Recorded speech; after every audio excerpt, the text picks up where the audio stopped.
एक दिन मोहन ऑफिस से काम करके घर लौट रहा था। उसका व्यस्त दिन था। उसी दिन उसकी शादी की सालगिरह भी थी। उसकी पत्नी किरण घर में उसका इंतजार कर रही थी। किरण ने उस रात को विशेष बनाने का प्रयास किया था।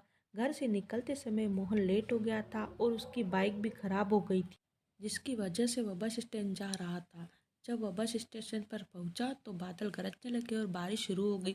मोहन ने जल्दी से अपना सूट अपने सर पर ढक लिया और बस का इंतजार करने लगा, जिससे उसके कपड़े पूरी तरह से भीग न जाए, उसे बचा लिया जाए। तभी उसने देखा कि उसका साथी बस स्टैंड पर छाता लेकर खड़ा है। व्यक्ति ने अपने हाथों में दस्ताने और काला चश्मा धारण कर रखा था और सर पर एक सफ़ेद केप बन रखी थी। उसके बाद मोहन व्यक्ति को देखकर थोड़ा चकराया। उसे कुछ अनोखा लगा। उस व्यक्ति का चेहरा उसे थोड़ा अनजाना लग रहा था। फिर उस व्यक्ति ने मोहन से कहा, यह दुनिया वास्तव में बहुत विचित्र है। यहाँ जीवन और मौत के बीच का सफ़र है। मोहन व्यक्ति के शब्दों से अचंभित हुआ और अचानक उसी समय मोहन का फ़ोन बजने लगा। उसने फ़ोन निकालने की कोशिश की तो उसने फ़ोन छूटकर नीचे गिर गया। फिर जब उसने फ़ोन उठाने की कोशिश की तो उसको कुछ अजीब सी चीज़ नज़र आई। उसे लगा कि उस व्यक्ति के पैर नहीं थे, उस हवा में खड़ा था। मोहन उस अनोखी घटना से बहुत डर गया और उसके चेहरे का रंग बदल गया। बाद में जब वह व्यक्ति दूर जाने का विचार कर रहा था तो उस समय आसपास देखा और कोई व्यक्ति नज़र नहीं आया। वो डर गया और बारिश भी तेज़ होने लगी। रात के समय कोई ऑटो या टैक्सी नज़र नहीं आ रहा थी। बहुत तेज़ बारिश के कारण मोहन को कुछ दिखाई नहीं दे रहा था। उसने अपनी पत्नी किरण को चुपके से मैसेज करते हुए कहा, बस स्टैंड पर जल्दी से आ जाओ। घटना के बाद से मोहन अभी भी डरे हुए हालत में था। खड़े होकर एक मेज पर बैठ गया। तभी उसने अचानक अपनी साइड में देखा। वहाँ वही व्यक्ति फिर से बैठा हुआ था। मोहन को बहुत डर लगने लगा। उसने अचानक जोर से चिल्लाया और फिर से भागने लगा। बारिश के कारण रोड पर धुंध बढ़ गई थी, जिससे वह कुछ दिखाई नहीं दे रहा था।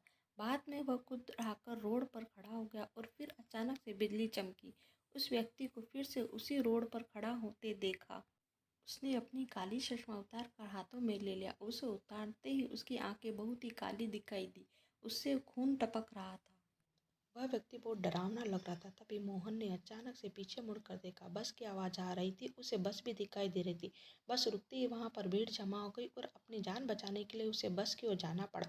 वह उस भीड़ के अंदर फंस गया और गिर गया। लोग मोहन को पैरों से चोट पहुँचा रहे थे। भीड़ को हटाने के लिए बस ड्राइवर बस को आगे की ओर ले गया। मोहन का आधा शरीर बस के नीचे था। उसके बाद मोहन अपने होश खो बैठा। लोगों ने उसकी पत्नी को बताया कि मोहन उस लोकेशन पर पड़ा हुआ है। कुछ ही देर में उसकी पत्नी पहुंच गई और देखा कि मोहन से बहुत सारा खून निकल रहा था। उसको बस ने कुचल दिया था। वहां पर कोई भी दिखाई नहीं दे रहा था। उसके बाद उसकी पत्नी उसे हॉस्पिटल ले गई और मोहन की जान बच गई, मगर वह अपने पैर खो चुका था। वह कभी भी चल नहीं सकता था। मोहन ने अपने साथ घटी हुई घटना को बताया, लेकिन कोई उसकी बात पर यकीन नहीं कर रहा था। तभी उसकी पत्नी ने उस बस स्टैंड की डिटेल निकाली और उसके होश उड़ गए। कुछ साल पहले वहाँ एक व्यक्ति की बस एक्सीडेंट के कारण मौत हो गई थी। उसके बाद मानसून के समय वहाँ पर एक व्यक्ति की मृत्यु अवश्य होती है। मोहन की डिप्रेशन के कारण उसकी मौत हो जाती है। फिर मोहन की पत्नी बरसात की रात बस स्टैंड पर जाती है ताकि उसे वह काली आंखों वाला व्यक्ति मिल जाए।